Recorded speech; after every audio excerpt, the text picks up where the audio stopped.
mbokk yi ñu ngi leen di nuyu beneen yoon fii ci Africa TV ñu maan mbégte dellusiwaat tey ci suba sile waxtu bi daal di jot xam ngeen ne juróom-ñeenti waxtu ci suba bu jotee ñu ànd ak yéen ci li nga xamante ne mooy seen jotaay ji Good Morning Africa fii ci Africa TV comme ni ñu koy waxee saa su ne ñu ngi leen di ziar bu baax a baax di rafetlu ni ngeen di ànd ak ñun saa su ne bu waxtu bi jotee fi ngeen mënta nekk ci biir réew mi ba ci biti réew ñu ngi leen di jaajëfal bu baax ci taamu gi waaye tamit ci safo bi ak ci kóolute gi ci noonu tey tamit ñu fas yéene waxtaan ponk yu am solo ci biir réew mi naka noonu ñu diktal leen suñuy xibaar ci li nga xamante ne mooy ci xew-xew yi ci biir réew mi ñu ngi leen di nuyu di leen bàyyi xel tamit kon ni ñu koy waxee ñu nekk ci biir réew mi ci biti réew fu waaye mënta nekk daal ñu ngi leen di jaajëfal bu baax a baax ci ni ngeen di fare ak ñun ci programme bi ci noonu tey kon ni ñu ko waxee dina ci bokk ci ponk yi ni nga xamante ne fas nañ yéene waxtaane ci dina ci bokk wàllum National Assembly démb dañ dellusiwaat commencé taxawaay bi foofu ci pencum ndaw réew mi nañ dikkaat ci yenn yi nga xamante ne démba waxtaan nañ ko foofu ci parlement bi leneen liñ cee toftal xam ngeen ne yëngu-yëngu amoon na démba ci Sanyang loolu tamit te foog ñu def ci jàngat ñu def ci waxtaan bu am solo ci kanam tuuti nañ ci yaatal waxtaan bi bu baax tamit def ci jàngat yëf yi fan la mujj démb ak tamit la leen ci mun a jànge ci li nga xamante ne xew na fa Sanyang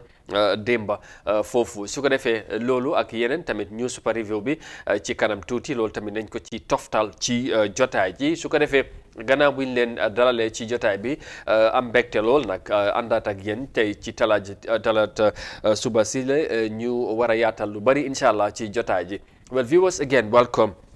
to the Tuesday's edition of the Good Morning Africa edition, and of course wherever you are,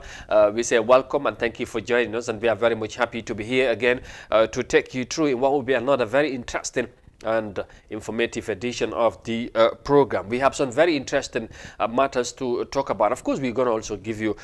some interesting reports as well. We're going to talk about matters of the National Assembly this morning, and also we will be reflecting on the unfortunate events that happened in Sanyang yesterday. You know, there were some very of course, very sad and unfortunate events that happened yesterday in Sanyang, where a young man lost his life, and the young people, the youths of Sanyang, were out on the street, and that led to the some serious crimes and issues that happened there. So we'll reflect on that and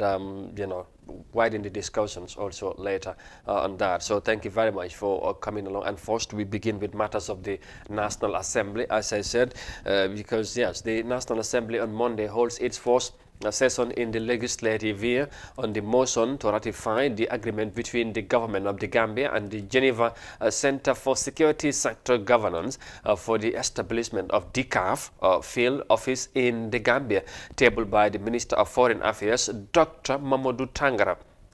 According to the Honorable Minister, the initiative will help to support the Gambia government through security sector reforms. Khadija Seka reports. The Minister of Foreign Affairs, Honorable Mamadou Tangara, underscored the importance of the project the Gambia will benefit from. He said adopting the project will strengthen the security sector reform and enhance peace for the people. Honorable Speaker, by ratifying the agreement between the government of the Gambia and DCAF, the Gambia commits to DCAF's program in the Gambia,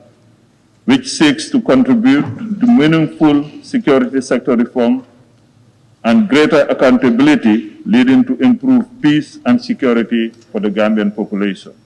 The National Assembly member for Busumbala, Sekou Bajaju, mentioned that the DCAF had followed all the recommendations of the National Assembly and the Ministry of Foreign Affairs. He also added that almost all the staffs and head of DCAF are Gambian nationalities, and with this, they are optimistic that the safety of the country will not be jeopardized. DCAF, when we ask, we would ask, this is a name, DCAF. It is an international agency, yes, but presently as it is, all the people that are within the office of DCAF are Gambians. So that's a very good opportunity for us to know that it is a Gambian who is the head presently as DCAF, and all the employees are DCAF. So they have scrutinized this in their side as Gambians. So that means we are hopeful they will never sacrifice the country for any other benefits. So they believe that Gambia first, so they have that sense of Gambianism in the process. Halifa Sallah, honorable member for Sarakunda, said the purpose of DCAF in the country is by assisting the security sector reform process, adding that it will also strengthen the relationship between the armed forces and civilians. That its aim is to support the security sector reform process so that there will be civilian control of the security apparatus, but also encourage a civil-military relationship, civil security relationship, so that the armed forces will be democratized and to serve the democratic end. That they will be seen not only to be responsible for protecting security of our country, but also human security. DCAF Geneva Center for Security Sector Governance is dedicated to making states and people safer through more effective and accountable security and justice. It has been operating in the country since 2018, but now they want their legal affairs to be recognized by the government of the Gambia. Reporting for iAfrica News, I am Khadija Seka. All right, thank you very much, Khadija Seka, for that report as the National Assembly has resumed for the first time in the legislative year and talking about security sector reform and the DCAF. Of course, matters or office issues were also dealt with yesterday at the National Assembly. Part of which you watched live on iAfrica TV. Su ko defee gannaaw buñ jógee ci wàllum li nga xamante ne mooy député yi démb si taxawaay buñ am ci seen foofu ci pencum ndaw réew mi ci li aju ci wàllum kaaraange réew mi ci ñi nga xamante ne nguuri Gambie fas neen yéene liggéey ak ñoom ci loolu dina ci am solo bu baax a baax loolu dina am solo bu baax a baax kon ni nga ko waxee ci su ko defee gannaaw loolu war nañu wax tamit ci wàllum Covid vaccine bi ak yooyu waaye nañ mun na am ci kanam ñu dellusiwaat ci loolu ñu xuus waxoon naa leen ko ci ndorte bi ci Sanyang la ñu yegg si waxtam ci li nga xamante ne mooy démba li fa xew parce que démba foofu yëngu woon na bu baax yéen a ngi ko doon seetaan live ci Africa TV foog nag ñu dellusiwaat démba ci li fa jotoon a xew ak yëf yi fan la mujj ak yu mel noonu su ko defee laataan nag ñu dugg ci waxtaan bi wala ci yëf yi ñu ànd ak suñ report bi nii now riot of course erupted in Sanyang village on Monday morning when one Jibril Cisse was allegedly killed by a Senegalese man who came to rob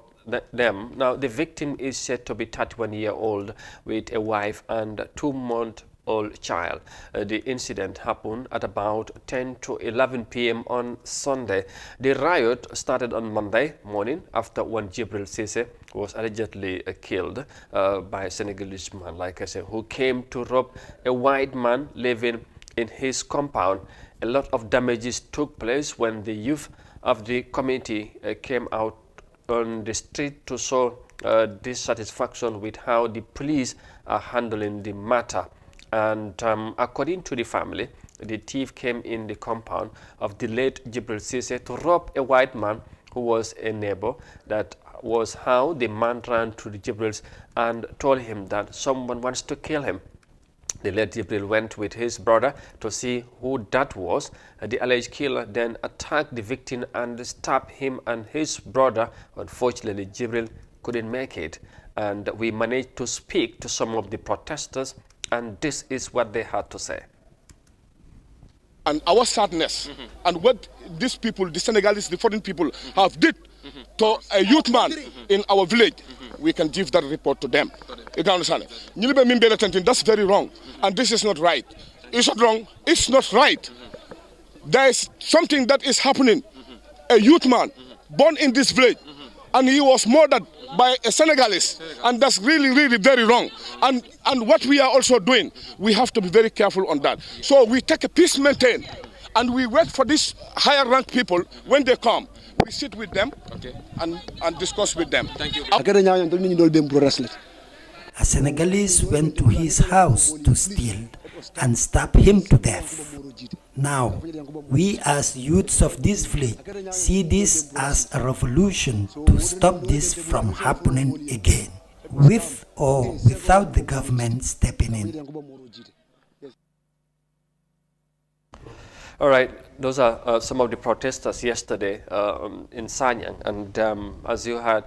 from them, they were not happy with the way and how and manner, of course, the police handled the protest yesterday, and they responded in such a negative way, also leading to the burning of the Sanyang police station, and also the Chinese fishing factory was also burned down to ashes. And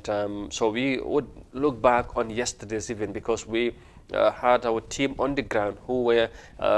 following all the event. And yeah, but before we su ko defee rek mbokk yi ñu dellusiwaat waxoon naa leen ko ci ndorte bi nañ wax ci wàllum Sanyang li fa xewoon démba xew-xew yi bari woon na lool ci li nga xamante ne démba lu bari ngeen seetaan ko ci télé bi suñ ci gars yi ñu ngeen ci grand bi toppal fekkee lu fa xew yëpp Mon Niang mu ngi fekk si na ci jotaay bi Mon Niang ñu bàyyi la nga nuyoo dañ su ko defee ñu dugg ci biir waxtaan bi yéen dem ba yéen ci foofu. jërëjëf Amadou maa ngi laa nuyu beneen yoon di ne itam ñu nga xam ne ñu ngi seetaan Africa TV si jamono bi nekk si réew bi ak si bitim réew yëpp ñu ngi leen di wax ba jàmm ngeen fanaan Amadou ñëwaat neen fi pour nar a ànd ak yow yaatal waxtaan yi bu baax a baax si xibaar yi nga xam ne xewoon na démba fële si Sanyang ba. wax nga ko démba waaw foog ñu def jàngat mu ngi nii démba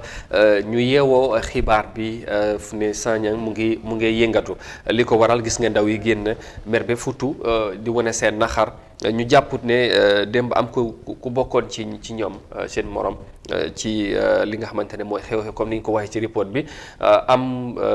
ku daanu seen kaw mun naa ko waxee noonu parce que dafa ñëwoon sàcc ci kër gi ci kenn ki nga xamante mu ngi ci kër gi ne kooku white man la tubaab la far nag ñu dem moom ki nga xamante ne ñàkk na bakkanam ak magam wala rakam ñoo dem pour dimbale ko sénégalais lañ wax moom doomi Sénégal la moom moo dal di jam kooku paaka ba mu ñàkk bakkanam tey yow yaa ngi woon ci ground bi situation bi loolu moo ko indi ba li fa xew démb lan nga ñu mën a wax ak ñuy seetaan démb ba ngeen ak yegg see Sanyang naka ngeen fekkee foofu dëkk bi nu meloon. waaw Amadou loolu moom nit mun na koo wax tey nit am na joti pour wax ko tey wante biñ demee Sanyang Amadou bi ñu àgga liñ fa fekk lu doy waar la woon defe naa lii tiitaange sa amoon na si ñun foog na sax dinañ dal si suñ kaw waaye yàlla dimbale ñu fekk. am na ku nga xam ne nii kooku la ñu boole te ku ndaw ñi déggal la si biir Sanyang moo ñu dimbale escort ñu because ñun ñu ngi bëggoon a dem fan la scène bi xewee pour mun a jël li nga xam ne moo fa xew ba booy si seen yaram mu ngi tàngoon ñi si bëri def yaramu neen téye ay yet ñii téye ay jaasi bépp xeeti ngànnaay boo gis rek ndaw ñu téye woon nañ ko pour lan nar a jàmmarloo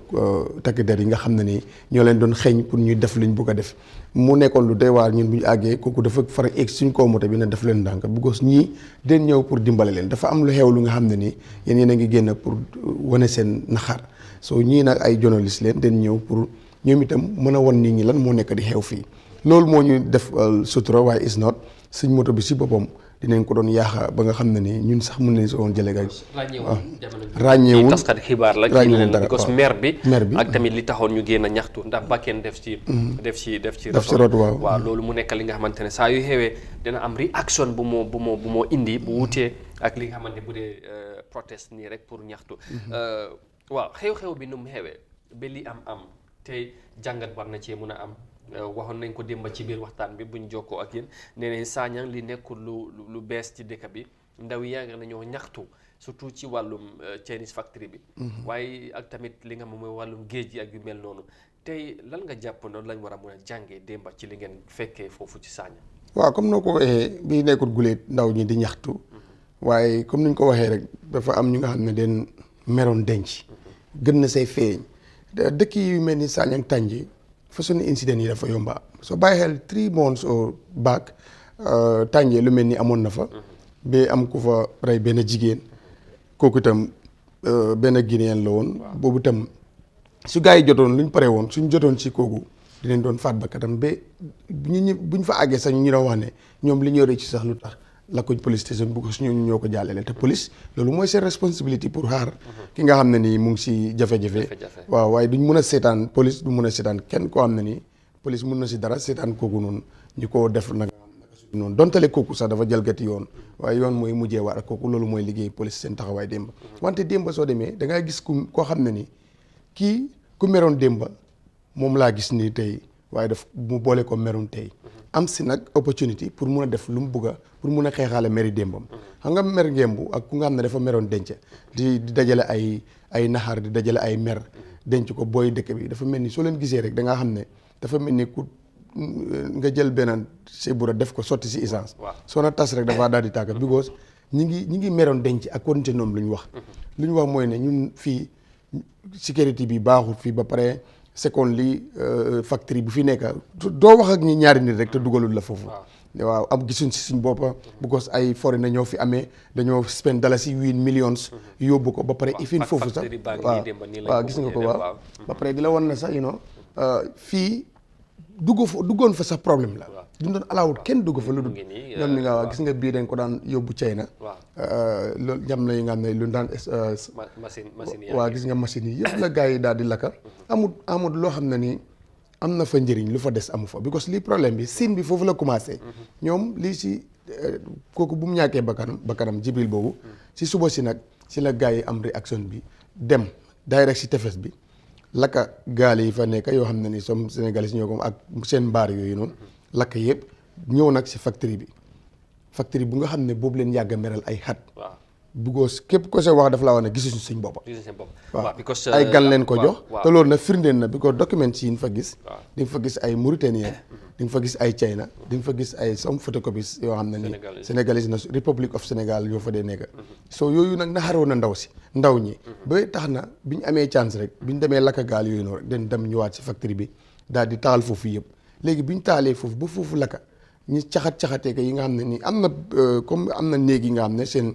ñi nga xam ne ñooy seen jiit yi foofu leen nekkoon yooyu daaloon di ko lakk bu baax xëy na foofu dafa am ñoom lu leen fa intéresse moo tax foofu ay bagage rek la fa gars yi jaar di jël dem seen yoon waaye seen waañ bi seen store bi seen office bi yëpp la gars yi caxatee ba nga xam ne ni dara amul loo xam ne nit mun na koo jëriñoo raay naaw desut fa soo si la gars yi bàyyee foofu nag ñëw si biir dëkk bi xam nga léegi di jaamarlu ak ñi nga xam ne ñooy sécurité bi xam nga time boobu kenn dootu tal fale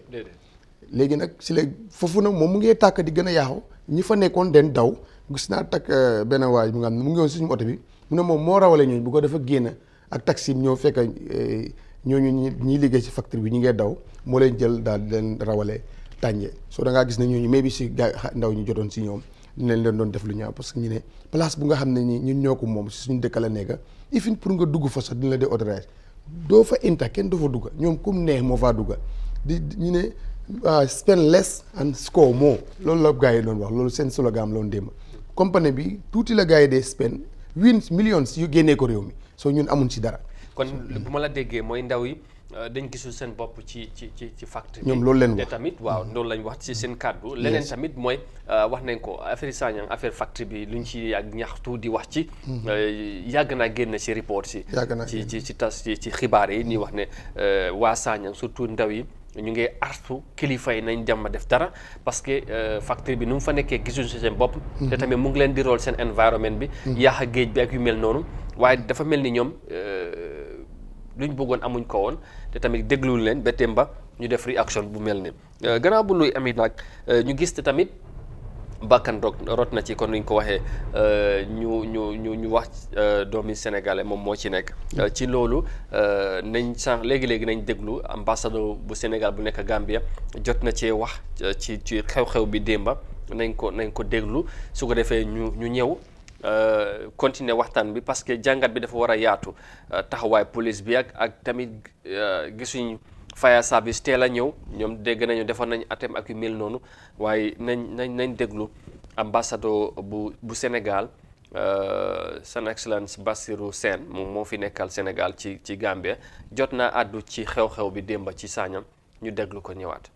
dafa am benn sénégalais boo xam ne ñu ngi koy woy Gana Seye moom lañ fekk mu doon jël lu moomut ci këru benn nit am ñu ko fa bett ñu waa kër gi moom ginnaaw dafa yoroon ngànnaay mu jël ngànnaay bi jam ki ko fa bett ñaari yoon kooku gaañu am na keneen ku ko fa fekk aussi jote naa ak moom ba jam ko waaye kooku gaañu kooku nag aussi jël def naa am na lu mu def ci moom ndax moom itam gaañu na nit ñi yëg ko ñëw bëgg koo génne dëkk bi pour sauver ko xam nga Sénégal seen élan de solidarité rek dañ koy sauver bu ko génne dëkk bi ñee nag daal di gis seen bopp daal di baare yoon bi songu leen ñoom itamit bu ko boobu nag police daal di intervenir jël waa ji yóbbu ko ci commissariat bi gars yi fekk leen fa ci commissariat bi saccagé seen commissariat bi yàqu ko xale bi ñu jël ko yóbbu ko ci beneen dëkk bu nekk à côté assaillants yi nag daal di song bien sénégalais yi seen pirogue yi ndax ay nappkat lañu seen pirogue yi ak seen biens yi amoon foofu bitig yu ndaw ndawaan yooyu yëpp ñu saccagé li may saluer mooy professionnalisme police bi protéger kooku Gana Seye protéger sénégalais yi ba kenn ci gaañuwul actuellement amul benn victime li wóor tam mooy sénégalais bi moo tooñ moo dugg kër jàmbur fu mu waruloon a dugg di fa jël lu mu waruloon a jël ñu fekk ko fa au lieu mu daw mu xeex daal di faat ki nga xam ne moom moo ko fa njëkk a fekk foofu moom métit am na waaye man maa ngi masawu tout le peuple gambien ak gouvernement gambien son excellence Adama Barrow di ñaan dëgg-dëgg yàlla mbir mi yemale ko fi te ni ma xamee kilifa Sénégal danañ ci jël matuwaay yi ci war ba képp koo xam ne yàqule nga ci ñu seet ñu lay dàmpaay. acca mu ngi noonu kooku mooy Bassirou Sène moom moo nekk ambassadeur bu Sénégal fii ci Gambia dégg ngeen kàddu yi mu wax dafa mel ni moom ñam wax na kàddu kilifa parce que wax na yëf yi nu mu demee te nee na Sénégal bi moo ñëw dugg ci kër jàmbu jël lim moomul te tamit lu fa xew-xew bépp tam tax waral mu jam ci faat ci nit tey moom dafa mel ni jéggalu na ci li nga xamante ne mooy ci li xew te tamit ci turu Sénégal ñëw wax ci ne am na yaakaar kilifa te Sénégal nañ def lu war ci ñu yàqule tey lan lañ mën a jàngee ci position bi nga xamante ne ambassadeur bi jël na ko ci yëf yi. nangu lu am. wax na waxi kilifa wax na waxi diplomate because nii rek la mën a indee nii la mën a réaction nii rek la mën a demee mu ñëw wax lu nga xam ne loolu moo am. waaw parce que wane ne ndaw boobu moo tooñ. dafa toog ñaari yoon dem na di jël alali jàmbur seconde li gaañ na nit rey na nit soo loolu nekkul nit mun a layal moo tax moom nu mu ñëwee loolu leen doon xaar si moom te loolu def na ko am na si li si des nag si diggante ñaari nguur yi la des waaye wane na jéggalu na wane na tam seen ndaw moo tooñ seen doom moo tooñ li si des luwaa moo see doxal lu nga xam ne loolu moo si war so kon ñu ngi rafetlu nu mu génni see waxam bi nekk na lu nga xam ne lu diplomate la doxal na fi yëfi diplomate comme mu war a demee. waaw taxawaay bi dafa am solo surtout moom sax buy wax ci yëfi lu bari dañ koy war a déglu moom ci taxawaay ba mu ci war a am ak ni mu ko war a traité. te foog naa ne taxawaay bi comme noo ko waxee def na taxawaay kilifa te tamit nii rek la waroon a mën a taxaw wax li am wax ko tamit ci dégg nangu ne Sénégalais bi moom moo tooñ tamit ci kaw loolu. mu jéggalu ci fu mu nekk nii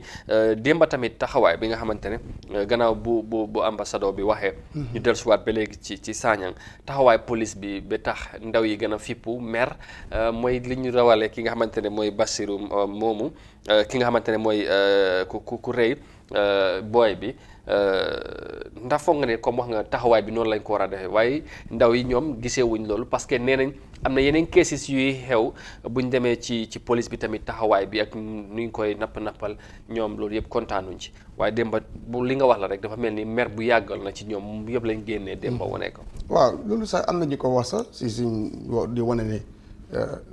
dañ fi dee gis cases yi bëri.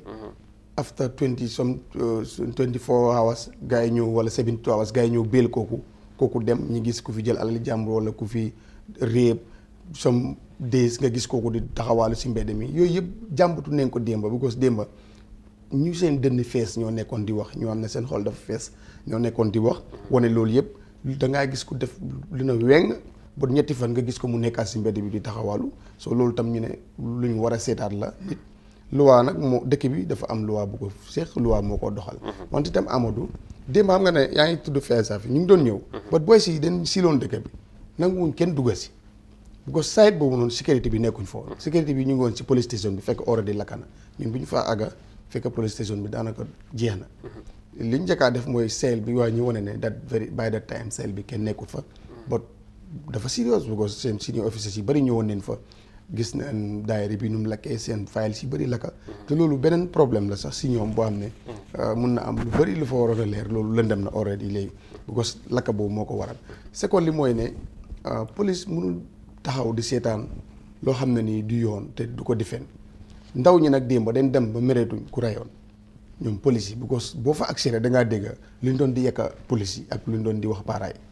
soo dem na ba nga xam ne ni fàtt nañ ku def jiyee ji nga xam ne moo waral lii yëpp waaye di ñaawlu ñoom taxawaayu police bi di ñaawlu taxawaayu para bi comme ni ñu doon doxlante ak ñoom waaye itam lu nit mber nga xam ne dëkk bi tam loi def fi nekk because am na si lu nga xam ne soo ko defee loolu jalgati yoon la te lu bëri démb xapun fa jalgati yoon la moo tax ñi gërëm bu baax Paate police bu ku mun a ku yàlla may xel la ku dal la ba mbooloo bu mu ñëw rek yàlla may na ko loolu ba nga xam ne ni nit ñi dinañ ko déglu te dina wax jàmm ba kaam système bi agsi woon na fa démb gis naa ndaw ñu wër ko mu wax ak ñoom nice dangaa gis sa ku ko tiim di yaa ngi wax lu rëy di saaga waaye moom mu ngi laa wane dal leen rek dal leen li si des ngeen bàyyeeku yoon dina ko doxal kon ñu ngi rafet taxawaayam bu baax a baax ñoom emaay ñoom ñëpp ñoom ñoo ñi nga xam ne ñoo élif gox boobu noonu si mbiri seen taxawaay rafet na waaye lu ñu doon wax seen ndaw yi pour ñu dal ndaw ñi dal pour mun a ànd li si des loi moo ko lijjanti bis boo soo gisee ñu jog rek wala ku jog bu ko fayeekul boppam rek dangaa jalgati loi bu ko lu bëri xew fa démba ay ndaw ñu mer leen waaye yàqule leen lakk neen police station bi police boobu ñoom ñi ngi woon ne dëkk bi amul sécurité bu ko réeb ñi ñaa ngee dox di nangu seen mobile nangam kan moo war a def loolu du sécurité bi léegi kooku fu mu war a toog aar la yow nga mer ba dem yàqa loolu nga mer bay sànni kooku bay ko against ba nga xam ne soo jotoon kooku sax mun nga ko def lu nekk kon tam dina baax trop ñii waxtaan ak ndaw ñi di waxtaan ak askan bi di leen woon ne ñii si famille bi leen bokk ñoom ñëpp dañ jógee si kër yi ñëw ku si jog boo delloo si kër yi ngaa dellu am na si ku nga xam ne ni doomi Sanyang la foofu te mu ngi woon si PIU bi démb di wax ak nit ñi soo lan nga mun a wax kooku after di problème yaa kooku yéenay dox dëgg la lu xew kenn mënu koo rafetlu bot yow mënoo koo faj loi moo ko mën a faj soo ko bëggee faj rek problème ñëw ñu gën a jox ci tam sécurité bi daf ci dee am solo booba waaye sécurité dara mënul xew rek ay ndaw jóg di attaqué di lakkalu ne te sécurité bi jógu taxaw loolu tam pour ñu gis ko si benn réew dafa daal di jëfeñ wante daal ñi gën a bàyyi suñu xel gën a sàmmwante ak loi bi te xam ne ñoom dañ fi nekk pour defend nit ñi pour defend askan bi li si des ñu bàyyi ko loi waaye nag am na ay jàmbatu yu ñoo def mooy ne nit ñi dañoo def lu ne weeng ay fan nga gisaat kooku si tali bi muy dox ay soxlaam loolu tam lu jar a lijjanti la all right léegi loolu kaddu yu am solo te lu mat a bàyyi xel la comme noo ko waxee léegi benn jàngat bi nga xamante ne bëgg naa ñu yegg si mooy taxawaay nguur gi entirely ci yëf yi wax nañ ko boor bi tamit mooy coastal side boobu wàllum boori Sanyang pour Fuuta ak Tànjee ak yu mel noonu xew-xew yi dafa de bëri luy xew nii bu yàgg am foog naa ne tamit Faraba tamit nii la meloon protest bi ak yu mel noonu waaye tey mon ñaa ngi su fekkee ne lii xew na te ñu jàpp ne ndaw yàgg na ñoo wax est-ce que kilifa yi seen taxawaay buñ ko defoon comme ni mu waroon amee lii tey nañ ci toll parce que dañ yàgga li ñoo wax ne mooy signal wax ak ñoom di leen artu di leen wax ne lii def leen ci walla ngeen wax ci dafa mel ni dañ leen dégluwut tamit waaw loolu tam lu mat a bàyyi xel la bu ko soo bàyyi xel démb am na ku ko wax fii yàgg neen ñaxtu problème bii fi nekk boot suñu yëngatee tuuti rek niti nguur ñëw na leen waaw aar leen tuuti dinañ ko lijjanti ñii den nangam gis nga ma kooku ñu jokkaloon soo yooyu itam lu mut a bàyyi xel la parce que am na yeneen koom-koom su amee si gox wax gox bi dañ si war a gis seen bopp ak kooku mënut a jox war ngaa si xaatim ak moom loo xam ne nii lu war a leer la wax gox bi 50% bi ou 30% bi war nañ si mën a gis seen bopp su nekkoon surtout si wàllum liggéey ndaw yi surtout si wàllu liggéey ndaw ñi because factory boobu am na kuy wax ne ñu bëri ñoo faa liggéey te lu leen gën a naxari ñu ne factory bi am nga ay naar ñu ngi fa ay Mauritaniens naar te ñooñu ñu ngi ñëwoon ne ñooñu see boppam ñooy boos yi foofu noonu Chine si ñoom dañ nekk opérateur si rek xam nga loolu leneen la si biir ba pare ñu ngi laa woon ne ñii nappa jën tam di leen ko ñëw di jaay ñooñu ay sénégalais leen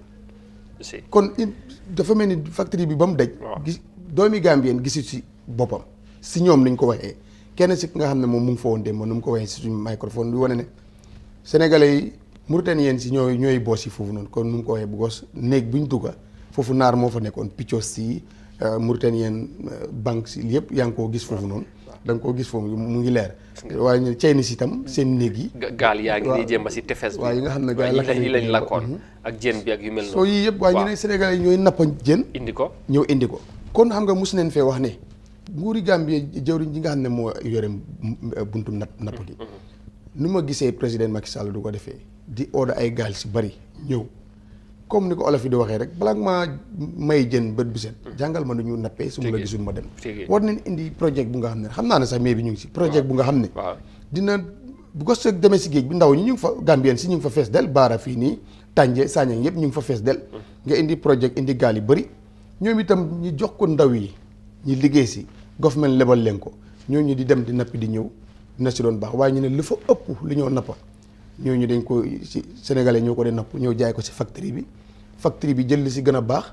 yóbbu ko gars yi dem jaay ko bitim réew so ñu ne they are scoring millions there ñoom ñoo ko xam ñu ne score dañoo li nga war a spend less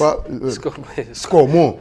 exactly flagan boobu la gars yi doon use démb si lifin bi dafa mel ni amul kenn koy gis sax muy métti lu fa xew yow sax soo ko métti loo da nga am problème soo ne ñemuñu loo dem sax nga ne lii warut am foofu noonu non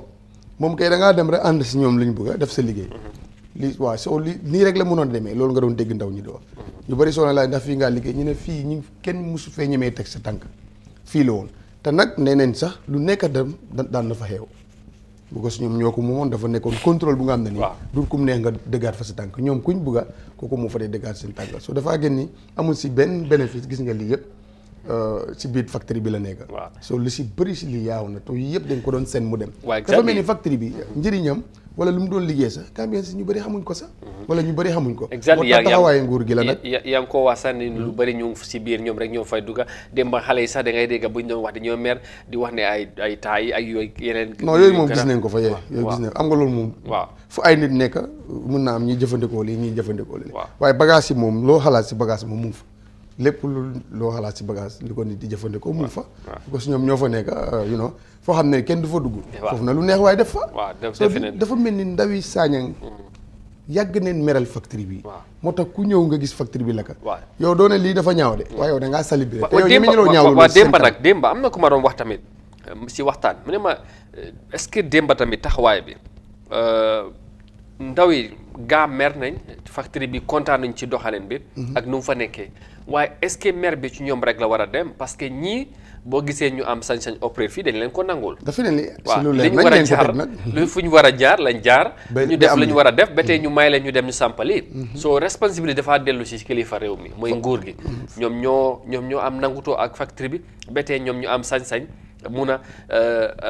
ñëw di def seen operations di doxal di napp ci si géej bi di jël tamit ay yeneen doomi réew bàyyi fi ndaw yi dëkk bi te boolewuñ ci yëf yi yooyu yëpp dafa war a leer. dafa war a leer te loolu moo war a am Amadou gis nga mbiri tefes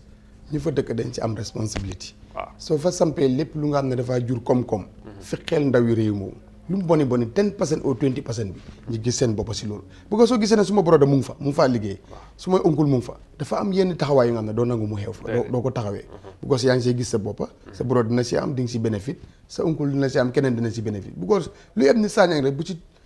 50 people or something people doon liggéey rek dañ see gis seen bopp dañoo protect loolu noonu waaye ñu ngi laa wane ne ñoom liggéeyuñ fa ñeneen ñoo faa ñëw di liggéey te ñi gis koom-koom bu faa génn ñi gis lu faa génn te desu si réew mi ndax di dem soo lu doy waar loolu tam foofu loolu foog taxawaaye nguur mooy régler loolu waaye ñii tam xëy na rek ñëw fii dafa am nuñ nangutoo ay sarta yi leen nguur teg ñu nangu ko ñoom it ñi ñëw opérate fii waaye tam sarta yi dafa waroon a ànd ak waa gox bi dañ see liggéey parce que ñooñu ñooy juddu foofu ñoo ko moom dañ leen si waroon a boole suñ leen si boole woon li si bëri lii xëy na doon agsi fii xam naa ne nag beneen yoon wala yenn béréb yi nga xam ne mu ngi si tefes waa gox bi dañ si war a gis seen bopp amul nit fu nga dëkk bu fa dara génnee waxuma la réew mi waaye yow si gox boobu dañ si war a gis seen boppa te loolu dina dimbale sax bu liggéey yi nga xam ne yaa ngi ko bëgg si ndaw bu ko nguur goo gis rek bëgg na ay ndawam am liggéey soo lii tam dina doon dimbale nga condition ñi nga xam ne ñoo war a ñëw def lii nga ne leen nag ndaw ñii dañ si war a liggéey surtout ci dogguma la sax surtout ci wàllum napp bi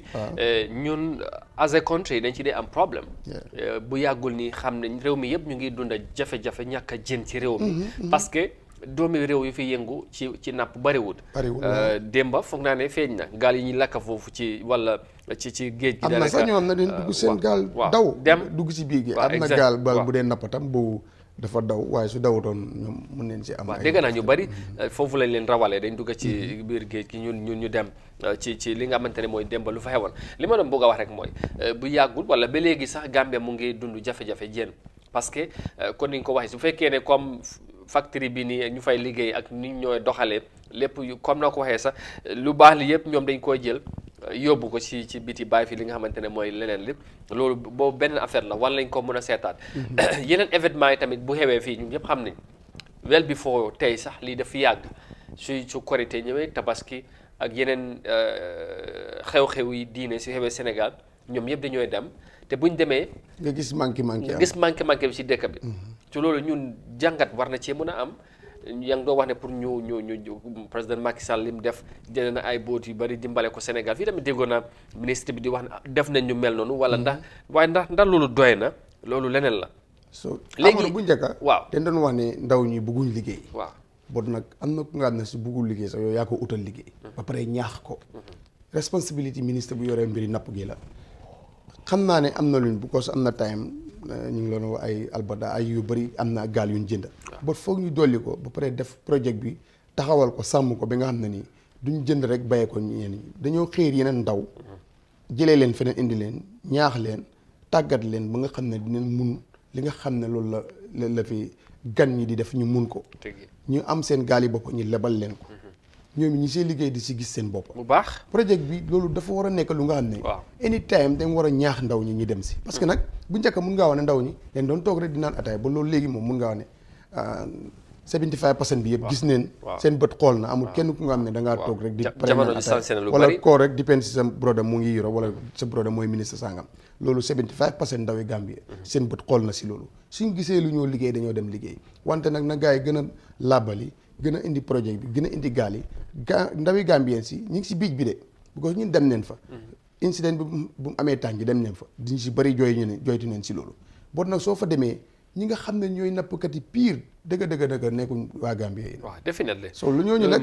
te ñëw Gambien si ñu ngi fa. booy si ñu ngi fa. so xoolal li yëpp ay jën la démb. waaw yëpp yuñ takka waroon koo yóbbu saaku yi. gis waroon koo yóbbu te lii nag ñu ngi laa woon ne xaalis bu bëree definitely so su ko defee foog rek nguur gi jéem a gestu loolu si ndaw fekkee mu ngi koo def sax waaye mu gën ko yokka pour gis ne ndaw ñi rawatina ñi faree si géej gi amul da ngay dafa doy waar su màggal amee jën manqué su gàmmu amee jën manqué su problème amee jën manqué si tabaski amee ak yu mel noonu so loolu dafa doy waar soo war ne mën a tàggat si ndaw ñi te ñu ngi si géej tefes bi boo fa demee léegi Gambien si ñu ngi fa bu baax a baax baara tànje saña ñu ngi fa ndaw ñi ñu ngi fa leen jàppale ndaw yooyu dimbale leen indi ay gaal mën na jar na sax ñi dem def xaatim nangutoo ministre bi jëwriñ Sénégal bu amee mbiri napp bi bu Gambie dem xaatim nangutoo ñu jël ay nit moom mu tànnal foofu ay nit ñi ñëw jàngal ñi ñuy nappee suñ leen gisatut gars yi dem nappi dafa jar loolu buñ ko emale rek si jël nañ som gaal lebal waaye jar na ñu ut ñu tàggat ndaw ñi fii ñaari jëwriñ yi dajee ñu xaatim ko jëwriñ ku dem ba Ndar di fa gis ñu xam ne dinañ mun a ñëw fii jàngal suñ ndaw ñi ñooñu dem di mun a dem di ñëw ñooñu su fekkoon am nañ ñu bëri ay fukki gaal wala fanweeri gaal yi nga xam ne ay Gambien ñooy capitaine si di dem di nappi di ñëw di ko jaay si factory bi duñ nangu factory bi waaye factory bi lakk na waaye kenn jooyit ko celebrate laa fa gis waaw definitely ndax dañ ko yàggaa jooy nag dañ ci yàgga ñaxtu yàgg nañoo wane seen ñàkk ànd ak li nga xamante ne mooy factory bi nu moo doxee foofu ci Sanyang moo waral nag démba buñ génnee gis ngeen foofu lañ mujj di jëkk a dem pour caxate factory bi yëpp jakase fa gis ngeen ko da nga ko gis noonu ci screen bi démba loolu moo xew Sanyang liñ ci wax nag ba bëri na parce que xew-xew bi démba surtout ñi nga xamante ne ñoom ñoo fare ci nguur gi jàngat bu bëri moo ci war a mun a am ci yëf yi dem bi nu mu xewee loolu tamit war nañ koo mun a wax moving forward bu fekkee ne continuer pour ñu seet léegi lu nekk ci kanam taxawaay bi lan la war a mun a doon xam nañ ne moom ña yoon dina def liggéeyam pour yëf yi nu fan lay mujj ak yu mel noonu ñi nga xamante ne ñu ngi ci loxo ak li lakk police station bi lakk factory bi ak yu mel noonu loolu yëpp dafa nekk li nga xamante ne mooy foog ñu bàyyi ko xel xam naa ne jàngat dina ci am waaye lan nga jàpp ne ci yëf yi nu mu demee tey kilifa nguuri Gambie wala lañ ci war a mun a jàngee parce que xew-xew a gis nañ lu xew Sénégal yàggul ñu bari ñu ngi doon wax tamit ndaw yi foofu tamit yàgg nañoo démb ma ngi ko doon jéem a méngale ndaw yi yàgg nañoo wax bugg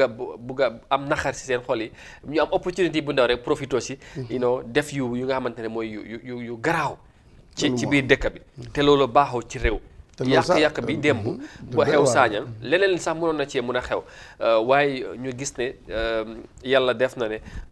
donte ne yàqu-yàqu am na waaye bari na tamit waaye yàlla teel na ci tuur ndox bu sedd waaw lan lañ ci war a mun a jàngee kilifa yi taxawaay yu mel nii de tamit ñoom moytandiku yu mel nii di am surtout ci boor boobu noonu waaw jàngat bi loolu xam naa ne nguur gi dinañ si am taxaw seetlu rawatina président Barrow parce que am naa yaakaar ne nguur gu nekk rek bëgg nga sa waa réew nekk si jàmm bëgg nga say ndaw am liggéey waaye jàngat gi mooy ne foog ñu bàyyi seen xel parce que comme noo ko waxee lu dal Sénégal président Sall bu ñëwee di joxe speech am def ne xam naa li leen naxar dégg naa leen tamit dégg naa leen te dinaa ci def dara te dina ci def te def na ci dara loolu tam la ñoo xaar génn na ay milliards pour ndaw yi loolu la ñoo xaar si président Barrow te xam ne lii lu ndaw la rek waaw moom itam neen bàyyi xel ndaw ñi waaw signal la daal signal neen bàyyi xel ndaw ñi waaw te gis nga lii te suñ géej gi na ci gars yi bàyyi xel dañ ci bàyyi xel bu baax waaw ñu ngi cee wax lu bëri nag am na ñu bëri lu ñu cee wax am na lu bëri lu fi feeñ ci bu yàggul ci ay investigation ci ay report ñu ngi koo nappal ba léegi yëf yaa ngi wax nappal na Amadou loolu moom moo bu exploité moo dee indi loolu mooy affaire bi parce que lii lu ndaw la si benn gox rek waaw te lu ne mënoon na faa xew démba taxawaay sécurité bi rek moo si def ndox mu sedda ak kilifa dëkk bi ak kilifa yeneen police ñëw wax ak ndaw ñi ñu bës leen bët mënoon na ñaaw waaye yàlla def na si ndox mu sedda su ko defee lii yëpp nëppal bu yàggee rek mu toj day escalade xool moom loo ay maire yi denc maire lañ war a moytu si ndaw parce que amoon na time bu nga xam ne nii Johnson ñoom ñoo la gën a xam dëkk bi Johnson boo ne pam ñu ngi fa so sécurité tuuti lu ndaw la mun a régler waaye am na fu moo àgg mënuñ ko régler de bu Sénégal bi lan la si sécurité mënoon dañ mujjee daw su ko defee ñaanuñ yàlla ak si loolu waaye neen bàyyi xel ndaw ñi loolu la ñoo dénk nguur gi neen bàyyi xel ndaw ñi liggéey jëm leen a jàppale bu baax a baax comme niñ ko waxee tefee si wala lépp lu nga xam ne nii dañ ko dénk ay gan nañ fexe doomi réew mi gis si seen bopp waaw surtout ñu dekkee ci gox googu parce que tey jën yi ñoo jëli jën yu baax yi ñi nga xamante ne ñun réew mi dañ ko soxla ñoom ñu jël ko fi yóbbu ko ci biti amaana sax ñuy wax ne ñoom buñ ko déggee sax ñoom duñ ko dundee ñiy jaay jën soo leen laajee léegi nii paani jën ay 2000 something soo loolu ñu jël ko yóbbu war nañ see mun a bàyyi xel jëwriñ ji ñu dégg ko wàllu napp gi am na responsabilité bu rëy si lii jën si suñ géej gi la jógee neen fexe na ñu ñi lekk si yëpp waaye ay tas laa dégg tas ak yaabo yi ñu ñoo bëgg a rey dëgg nag loolu nag neexut te lu nga nag lu réer si xol rek feeñ si kanam loolu laa laay wax ni am na jamono bi nga xamante ne jën bu nga gis ko si marché bi man benn bés ma ngi doon ñibbi ma gis jigéeni Gambie di taxaw si benn troc waxoon naa ko fii sax ñuy buuxante ci affaire yi jën dama tiit dama yéemu musuma foog ne loolu dana fi am ma gis loolu tam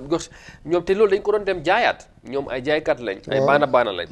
jigéen yu am jom jigéen ñi yu macha allah léegi tey problème bi tamit mooy wala beneen issue bi mooy nangutoo bi parce que ministre bi ak yooyu waaye nguur bi bu fekkee ne nangutoo am na diggante réew ak réew mun nañ fee ñëw napp comme diggante Sénégal ak Gambie diggante Gambie ak beneen réew mun na am European Union ak tamit yeneen réew yi yooyu bu fekkee ne ñoom dañoo dugg si suñ géej gi napp fii ci géej gi Gambie jën bi tamit mu ñëw ba ci biir réew mi Gambien si duñ ci dundee mu jógee ko fii dem ci bitimi réew te ñu dekkee ci gox boobu wala ci dëkk bi ñoom gisu seen bopp du ne réaction bu nekk war na cee mën a génn loolu moo feeñ démb dañ ko war a sooraale loolu moo feeñ démb waaw te tamit foog naa démba dogumal dem neen fi tàngee waaw bu problème boobu amee interview nañ fa ay jigéen lu ñu wax am na sax moto yu fi dee jógee dem Cap Skirring sometimes sax jën mun naa manqué fii ñu ne ñoom dañoo dem jëndi ko foofu noonu ñëwaat te loolu fii la jógee loolu ay jigéen ñoo ñu ko wax tàngee jën bi dafa yomboon demoon na ba 600 ba léegi ay 2000 something soo jën bi du mun a yomba sometimes dama doon gis benn jën ma ne ko wanaa jën bi dañ ko order wala fii la mun na ma si géej bi fii leen ko nappe waaye dafaa dem soo loolu nguur gi war na see dimbale nit ñi war nañ see dimbale bu ñoo joxee liggéey ñi bàyyi si xel askan bi seet ni ñoo signé contract si wode buñ signé ko condition kuñ signé contract bi ne ifin soo amee sax juróomi basket ñetti basket yi dafa war a des si réew mi ñu bari loo moo tax yes waaw ñu bari ñu ngi wax sa Gambia ak réew mi nu mu toll yàlla baaxee ñu ndox bi nga xamante ne mooy River Gambia ak ci li ci ne loolu rek waroon naa transform réew mi yóbbu ko ci beneen level definitely waaw su fekkoon ne am nañ taxawa bi nga xamante ne mooy réew mi loolu la waroon naa mën a am ci géej gi ci liñ ci war a mun a jëfandikoo ba gis njëriñ si suñ bopp. as a country kon leneen lañ doon wax ci Gambie waxantuma la napp bi rek mbay mi ci boppam ndox mi Gambie li mu am yeneen réew bu ko amoon ci ndox Gambie mu ci transportation sax dem ak dikk bi war nañoo jaar ci ndox mi. yooyu yëpp ay mbir yi nga xamante ne opportunity bu réew mi waroon na explore waaye gis nañ yooyu yëpp kilifa yi jubluwuñ ci yooyu. so luñ ci war a mun a wax bari na ci lu xew démb ci Sanyang jàngat bi nag tamit war na ku ne parce que réew mi ñu ñoo ko bokk lu fa xew démb baaxul ci benn dëkk surtout ci li nga xamante ne mooy ci dëkk yu mel noonu waaye tamit lu ci mënta xam ci projet yu mel nii bu yàggul affaire suuf lañ doon wax. léegi ñu ngi wax affaire ndox mi géej bi ak lu fi xew loolu yëpp nañ ko soorale suuf mi tamit léegi dina am ñuy génn ci factory bi I think nu mu amee Sanyang noonu la amee Tànje. waaw foog naa wala Gunjur. waaw foog naa waaw I think Gunjur la waaw foog naa. soo su ko defee. comme noo ko waxee suñu jox ay. ñu nga xam ne dëkkuñ agreement yi daal nangu tooy nañ si sóoraale suñ ndaw ñi. waaw nañ prioritize Gambia force. nañ ko waaw loolu mooy affaire bi loolu 50-50 la war a nekk si biir factory bi waaye factory bu nga xam ne ñu fa nekk kenn dëkku fa kenn du fa dugg. waaye nga juddoo si tefes bi. màggee si tefes bi war a tekkee si tefes bi soo fa buggee dugg ñu la doo fi dugg mooy sa xol dafaa fees ne si nguur gi bàyyi seen xel te xam ne ndaw yu fippu baaxul te neen bàyyi xel ndaw ñi utal ndaw ñi liggéey di bàyyi xel ndaw ñi si fuñ seen gox comme bu fa génn na waa gox bi gis si seen bopp loolu ñu ngi ko dénk nguur gi te xam naa dinañ si bàyyi seen xel maa ngi ministre bi tam ñu ngi ko wax ne mu gën a taxawu ndaw ñi wuti ay gaal ñu wuti ñu jàngal suñ ndaw ñi nappa suñ leen gisatul ñuy nappa ndaw ñi pare nañ liggéey right now ku si am liggéey di nga dem liggéey soo su ko defee loolu ñu ngi ko dénk nguur gi ñu bàyyi si xel bu baax di wax na tam loo mer moomuñ lu waa foofu laa bëggoon am na si lu nga xam ne ni ñu bàyyi ko suñu xel sécurité bi amul kenn ku ñëw pour against la waaye nag sécurité bi mënut a seetaan ngay tojo ko taal mu taxaw faslante loxoom bu si mënutu dara nag dem waaye ndaw ñi di sóoraale loolu te xam ne am na si li nga xam ne si yàqoo yow mun nga mer de te li nga mer dëggaloo am na lu nga xam ne boo toppee sa mer ba yàqu ko yow sa loosi si la ëllëg soo ñu bàyyi xel si loolu ba pare di ñaax tam parents si tam ñuy waxtaan ak njaboot gi yar leen di leen jéem a éduquer pour ñu xam ne ñoo defalee ëllëg parce que am na yàq-yàq yu nga xam ne nii dëgg-dëgg rafetluñ ko te loi mënu ko nangu te réew mi si loi lay dox su ko defee ñu gën a bàyyi xel loi bi respect tam sécurité bi jox leen cër ba bu problème amee because nag police mënuloo dem rek rey nit police la leen kaa leen rey ku ko rey because loolu mënul nekk waaw kon bu fekkee balaa nga koy def nag boobaa moom police amu si pexe waaye foog mu rawale ko kon day mel ni lu wa amatul te nag ku si am problème bëgg nga ku la aar ku la sécurité ku ñooñu ay rek waaye loolu mun naa toon si yow su ko defee foog ñu bàyyi xel si loolu yar njaboot gi di tàggat njaboot gi nguur gi tam bàyyi xel ndaw ñi utal leen liggéey rawatina si gox yi mel noonu ñu gis si seen bopp si li nga xam ne nii comme buy génnee si seen gox la ndaw ñi gox boobu dañ si war a gis seen bopp waxuma la sax moon ñaan ndaw yu nekk ci gox waaye yeneen ndaw yu nekk ci beneen góor sax war nañ see gis seen biir war na cee gis seen bopp parce que tey waroon nañoo toog ñu gis ndaw yu Sanyang ndaw yu Tànjee ndaw yu Brufut ak Gunjur yu mel ñu inspire yeneen ndaw yi si seen nekkin si seen am ak yu mel noonu ñu ne ñii de si géej gi lañ nekk waaw ku nekk si suñ dëkk boori Saalum wala Ñaani wala Basse wala feneen sax war nañoo bénéfice waaw wala mu ne xaaral ma dem Kombo ma dem Sanyang wala dem Brufut ndax foofu ma dugg ci géej gi liggéey su ma fa demee dinaa si gis suma bopp te loolu yëpp dem na ñëw na borom factory yi mun nañ leen joxooñ mun nañu wax lu nekk waaye ñoom balaa ñoo ñëw ci di def fi dara dañ leen di nangul dañ leen koy nangul agreement bu leer mooy am seen diggante ak nguur gi balaa ñoo commencé seen opération si so loolu tamit ñoom nañ leen ko nangul ñu xam ne ñëwul noonu rek ñëw def seen def dañ leen jox di go ahead te lu ñu leen war dañ koy def ci réew mi da dañoo fay wala agreement bi ñu ngi koo def waaw affaire nag dafa am li nga xamante ne buñ fa tolloo foog tamit ñu wax yëf yi ñu jëm koo seetaat agreement yi nañ ko revisit waaw nañ ko seetaat ñu soorale ci ndaw yi ñu dëkkee ci gox yi nañ leen prioritize loolu dafa am solo gannaaw loolu nag waxtu bi jeex na mun ñang kàddu bu mujj bi rek ci yëf yi lan ngay daalane rek ñu jox gars yi rendez-vous ba suba insha allah ok fu ma daane rek mooy ne rek ñu bàyyi xel tefes bi yóbbu sécurité bu baax nekk fa parce que façon ngi nit bu nekk ñoo faa nekk waaw su ko defee jigéen ñi joytu neen ko amul sécurité dañ leen de ay ndaw ñoo leen di dab di jël seen bagage ku si jaay foog nga jël town trip boo amee bénéfice 300 jël town trip 200 dafa doy waar kon sécurité bi nañ ko gën a yokku si Tànje Gunjur Sanyang tefes bi na ko am bu baax a baax because façon ngi nit bu nekk ñoo fa dee dajee te ñi si bëri doomi réew yi nekk dañ fa dee dajee tam su ko defee foofu nguur gi war na si am taxaw seetlu bu baax si bunti sécurité bi ñu yokk fa sécurité bi jéem a bàyyi xel jigéen ñi ak ndaw ñi nga xam ne ñu ngi faa liggéey surtout jigéen ñi Amadou de fajar ñu ngay dem di daan seen doole foofu ñu bàyyi leen xel bu baax dimbale leen because lu ñoo jënd si jën bi dafa seer nekk si bu ñu ko jaayee foofu la ñoo jënd uniforme lunch def lu nekk kon ñu mat a bàyyi xel leen nguur gi am na si responsabilité bi rëy dafa taxaw seetlu si tefes bi si géej gi koom-koom bu si nekk ñu gis ne li si ëpp des na si biir réew mi waaye li si ëpp bu mu génn soo loolu ñu ngi leen koo dénk bu baax waaw moo tax ndaw yi Gambia at bu am solo la ci ñun ñëpp waaw ati élection la nañ jéem a seet bu baax waaw taxawaay bi lan lay doon waaw cooli nag dana bëri wax ji bëri waaye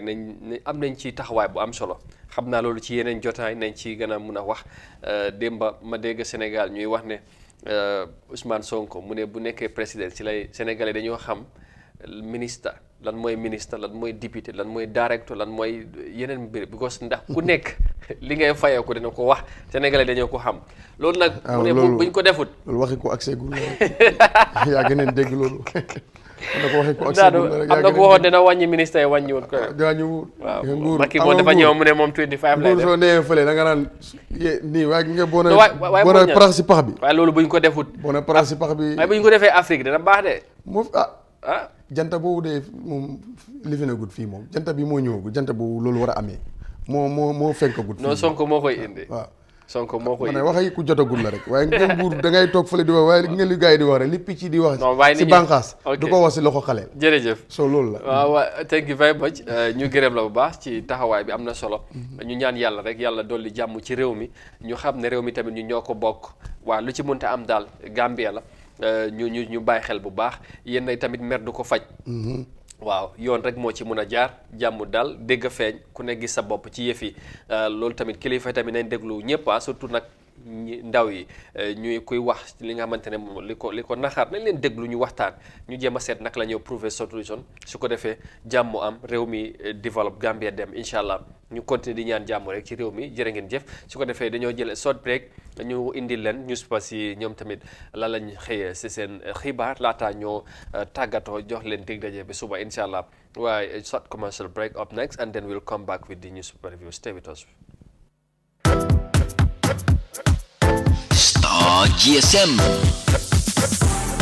Star GSM felay promotion bana fena molye minul be mararing tanko bundala Gambia banko kanjang minu buko policeol armed forceol immigration customs ani lanjurtol datalar bala keta smartphone la minka sannu wini woro wala sang wini woro doma isa soto minka sannu wini woro sang wini lulu minka sannu wini lulu sang wini nani manda smartphone doma simple phone fanan minul ka sannu kemelula sang kemenani talulu milbe kemenani talulu sang keme sabata lulu ning original techno simple phone minu ka sannu keme konontola sang keme woro wala isa soto mobile ambulance odum keme woro domma Star GSM e tableto soto le pro dinningol wuli kilin keme sey domma isa soto nyin tabletol minu ka sim card uta wili fula keme saba isa soto HD universal remote ol fanam bijele flat screen ol mini yalon ko la receiver be konole 42 lombang wala 43 inches isi soto no $4,999 wala $8,999 Star GSM manda wodom mala ngani original face mask sol sotole minsal tanka coronavirus sotola nga air freshener fanan sotole pour alla sabati dinkiral aning official nyim bala muran tulol fanan bijele nyim flash couple ka bonali america alse muna fangala la official do wara la sabati dinkiral pour jikando wala jisuma anda se sambano tilo mume ngani designer spray fanan sotale min sero ka tarafengo bala fo montoro wati monni nani andi botanam France le anin Dubai isina jibe no na bumbato min fele kombosila drive serekunda OJ Johnson nyati lingol wala nanyun kunkilim bitikol min fele talindi marseto anin tabo koto traffic light oto isen kumandino 700-2494 wala 990-1122 Star GSM mfanankan kato dango kele puru mimbe banko sambala nyato Star GSM.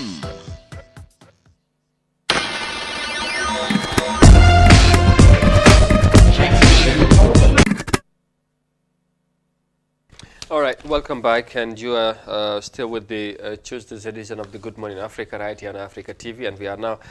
into the final part and the segment of the program, and that is the newspaper review. And we say thank you to our sponsors, Star GSM, for powering this segment of the program. And we have two newspapers with us this morning, of course, and that is the Voice newspaper and the Foria newspaper. And just quickly to check on their frontline pages, of course, we started with the Voice newspaper. They are reporting this morning that woman rights defender receives $100,000 Daily Trust African of the Year award, and Bakau Cemetery guard dismisses exhumation of corpse. All right, and still on the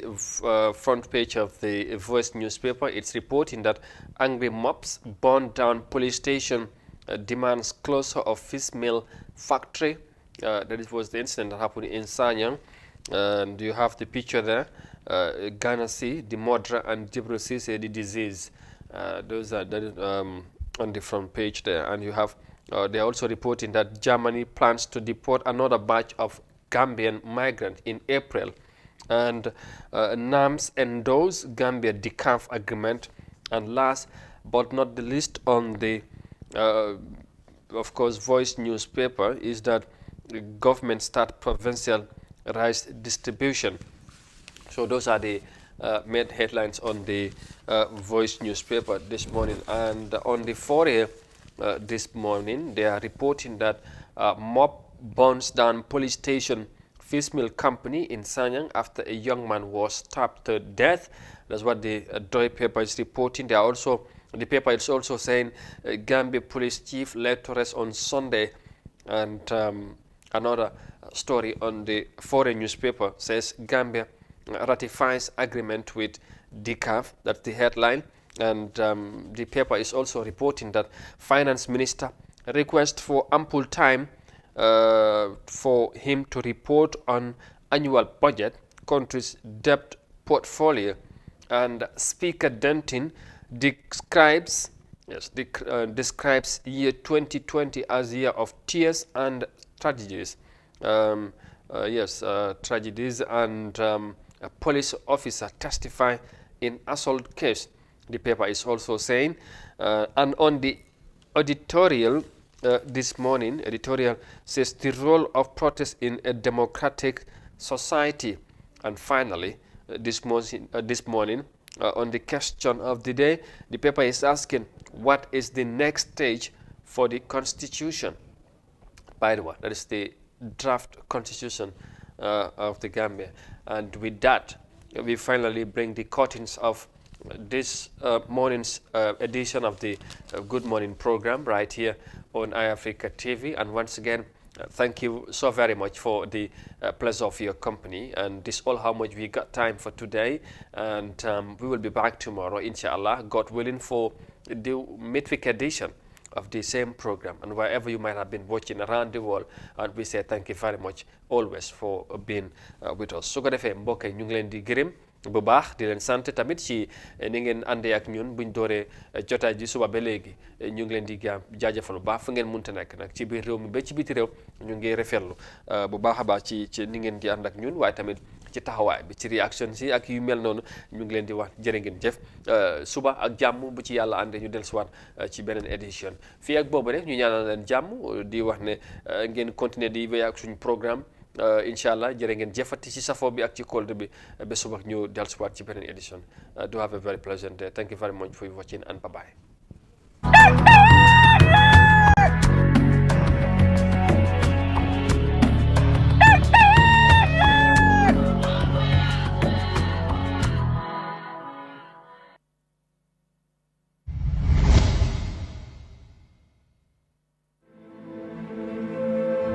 They say we slept in one world